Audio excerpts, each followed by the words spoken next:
We have a special guest arrived on stage. How about a round of applause?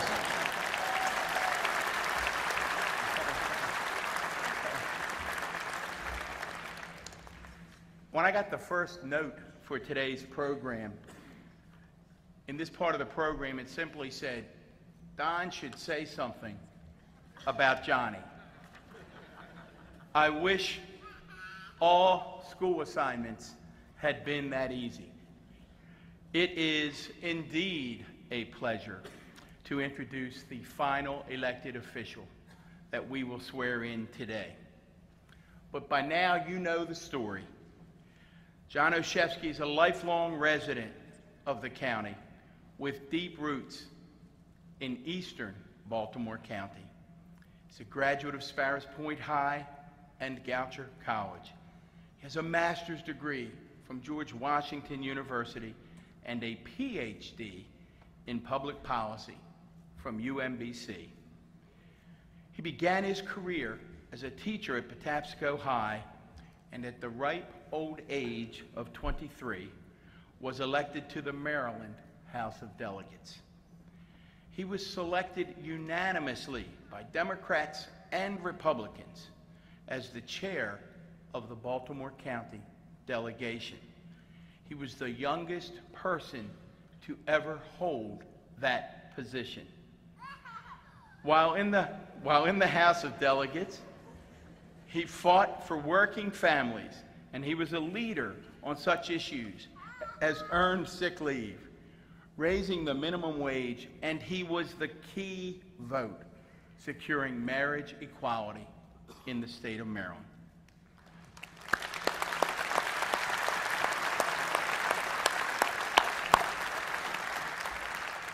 Ladies and gentlemen, you have elected and we are swearing in a principled leader. That's the public record, and it's quite impressive.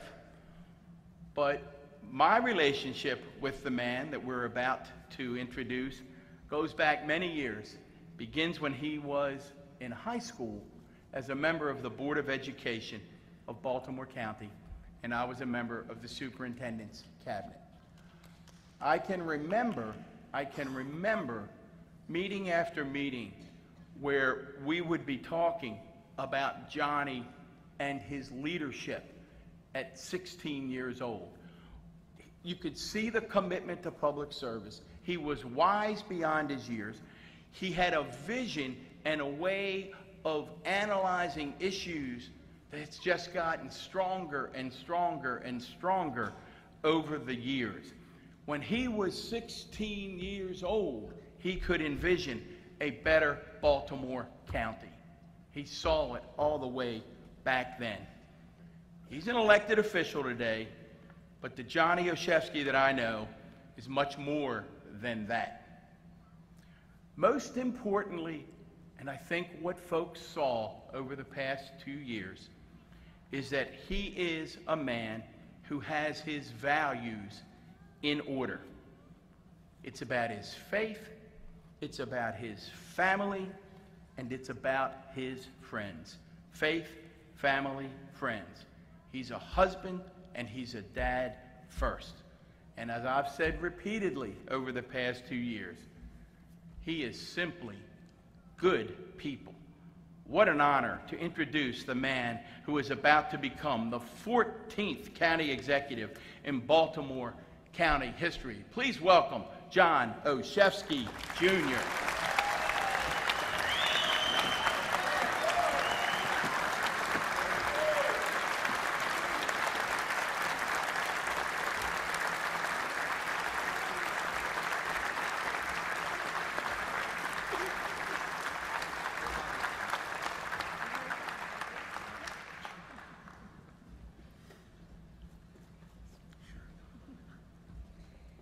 Please raise your right hand and repeat after me. I, and please state your full name.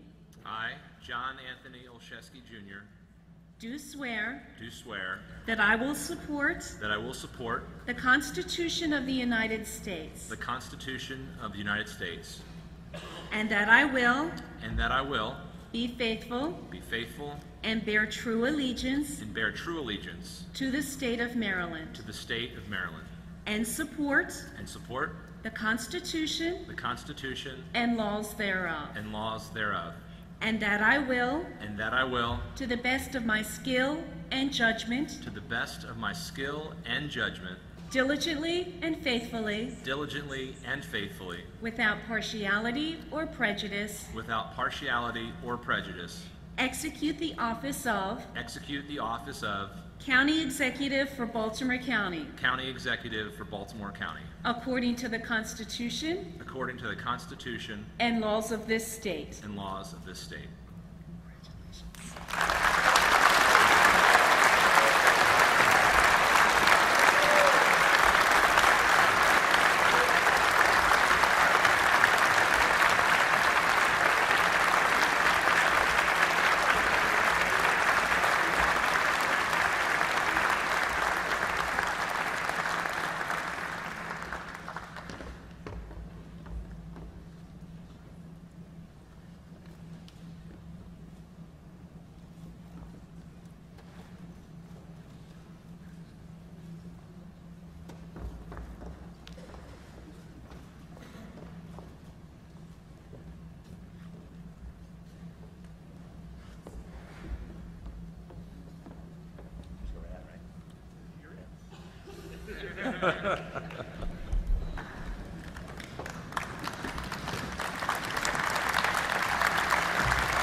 Well, good morning, everyone.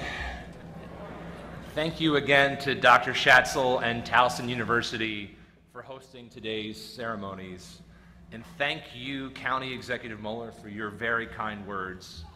And thank you for your leadership, stepping into unknown circumstances and leading with your heart. Not only being the steady hand our county needed, but a leader who pushed us forward in the right direction, leaving your own very positive mark on county government. You rose to the occasion, led with dignity, and always put the people of Baltimore County first.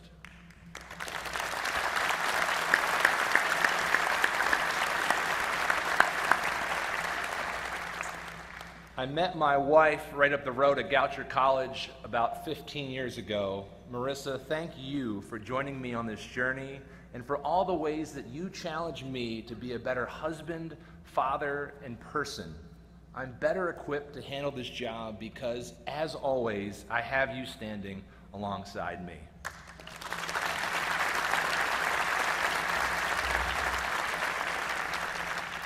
To my curious, creative, adventurous daughter, Daria, I love both you and Mommy so much. Thank you for being such a source of inspiration to Daddy since the day you arrived. And thank you for reminding me what an incredible obligation I have to boys and girls just like you. I'd like to also thank the many members of my immediate and extended families, especially those here today, for your unconditional love and support.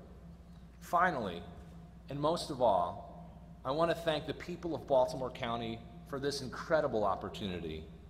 Over the past several years, we've engaged in a conversation about what's possible here, recognizing that every community has its own strengths and its own set of unique challenges, but knowing deep down that we all want and deserve the same things: great schools, equitable investments, an economy that works for all of us, and a government that is open and connected.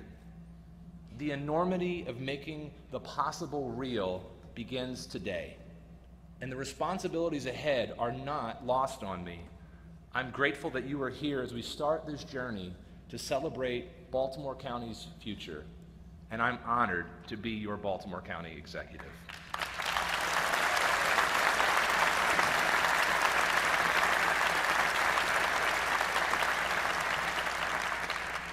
As we begin the next chapter in Baltimore County's story, we cannot forget the void that was left when Kevin Kamenetz was taken from us far too soon. But thanks to the remarkable strength and grace of Jill, Carson, and Dylan, Kevin's spirit lives on. Today, I proudly wear a pin of Kevin's that was given to me by Jill, honoring his legacy of service.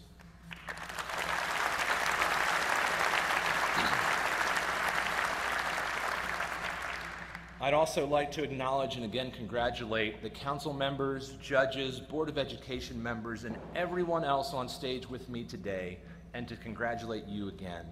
We may represent different branches of government and areas of responsibility, but how fitting that we are all sworn in together. Fitting because we're all on the same team, and fitting because the challenges we must face have to be tackled by each and every one of us working collectively and in partnership. Together, we will never put partisanship or pride ahead of the progress of our people. I come to this place with all of you from the shadow of our county's former steel mill. To me, all I've ever experienced of Baltimore County is a place of incredible opportunity. It was a place where I was able to be a first-generation college student who went on to earn my PhD, all here in our great county. But I know for countless others, those opportunities weren't available, and that same potential hasn't yet been realized. For as much opportunity as I've been provided, I also witnessed decades of decline in my neighborhood as key industries shuttered their doors. But I want everyone to know the opportunities I've had. It's why I came home to my hometown to become a public school teacher. And it's why I ran for office to represent my hometown in the state legislature, where we've started reversing the decline we once saw. A few years ago, becoming a father put things into an even clearer focus. Parenthood not only reminded me that the actions we take today and those that we don't set the life course for every child in Baltimore County. It taught me that we can't wait to take those actions. I knew I couldn't sit on the sidelines, and so we began our improbable journey. Driven by grassroots support, a clear vision for the future, and enduring faith in one another, we accomplished what few people thought possible. And now we have an opportunity to fundamentally change the course of our communities. What we can build is only limited by our imagination and our ability to come together to get it done. That starts with education. And I'm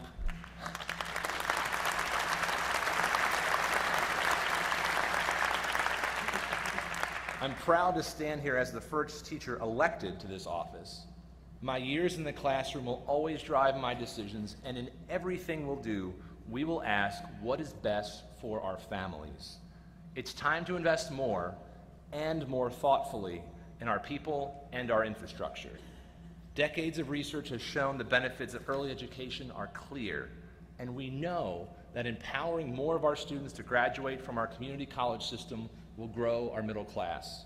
So we will find ways to expand pre-K and community college, removing barriers to education so that we are also removing barriers to opportunity. We will also take on the challenge of rebuilding Baltimore County's aging schools. But we know that we cannot do this alone. I'd like to acknowledge my friends and colleagues from Annapolis here with us today. Thank you for your friendship and your partnership. I look forward to building a coalition with you to ensure Baltimore County has the support we need. I'm eager to lead the charge for our communities, working with all of you to fight for what our communities deserve in education and beyond.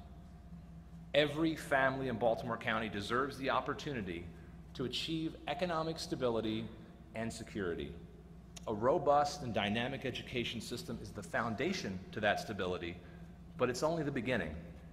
We can and we will embrace our strengths, leverage our anchor institutions, and fight to create the kinds of opportunities that attract and retain local talent. We'll do it by facing our challenges head on. Nearly a decade ago, we celebrated the arrival of a GM plant whose closure now threatens hundreds of our families. But in Baltimore County, we rise to these challenges. When the steel mills closed, our communities didn't give up. We went to work, and today, that community is in the midst of a transformative resurgence. It wasn't easy, but we took that challenge on together. We relied on the resiliency of our people, and we looked to the future, addressing 21st century challenges with 21st century solutions. Those solutions include partnership with our neighbors across the Baltimore region, because jurisdictional lines are just that, lines on a map. We rise and we fall together. Being a good partner also means setting a good example. We have to be honest about where we failed to live up to our potential. For too long, we've lagged behind in governmental accountability. So, we will modernize our government, allowing us to measure better where we really are, define where we want to go, and determine how to get there. That will be one part of our larger effort to change county government to ensure it becomes more transparent, open, and connected.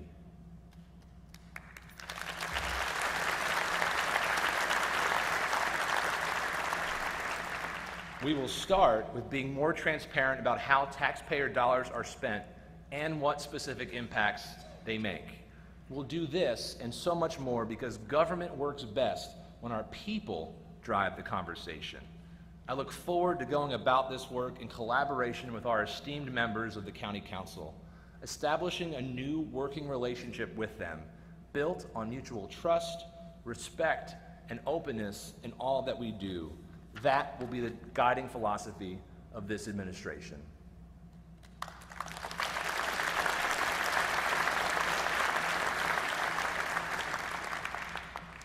Relationships matter, and the best relationships are built on a foundation of trust and honesty. Baltimore County, I will always be honest with you, and that starts today. You deserve to know that we have many challenges ahead of us. They are real, they are significant, and they will not be easily solved. But believe this, they can be solved. In fact, we can meet and surpass the challenges ahead, both those expected and unforeseen, as long as we do it together. Under our administration, we will no longer pass an undue burden to future generations. We will refuse to escape the responsibility of tomorrow and instead go right after our challenges. In fact, we're already on our way. Our team's been hard at work building upon the foundation we've laid over 2 years of research, analysis, and conversations. I want to thank every member of our transition team who are helping to refine and sharpen our plans for the future. Our communities, too, are helping to lead the way. We launched an online portal to hear directly from the people, and we've already received hundreds of ideas and recommendations from residents ready to build a better Baltimore County together.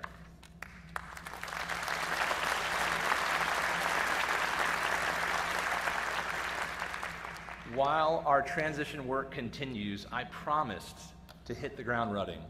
So later today, I will sign an executive order to establish a Blue Ribbon Commission to examine our budget process and make recommendations based on national best practices. In the coming days, I will also meet with our directors of the budget and information technology to execute a plan that will release budget information online for all residents to review and consider.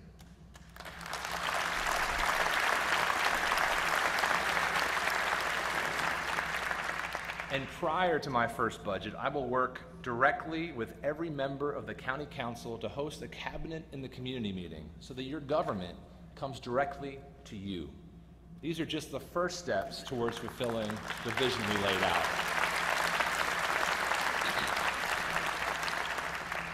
And there is so much to do, but I could not be more excited to get to work.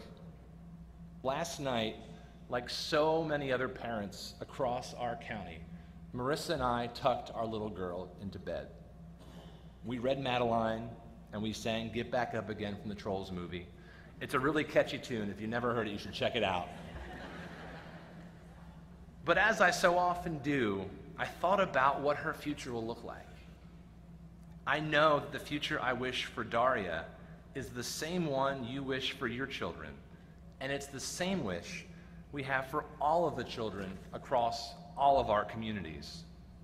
we have a responsibility to create a Baltimore County where that future is within reach.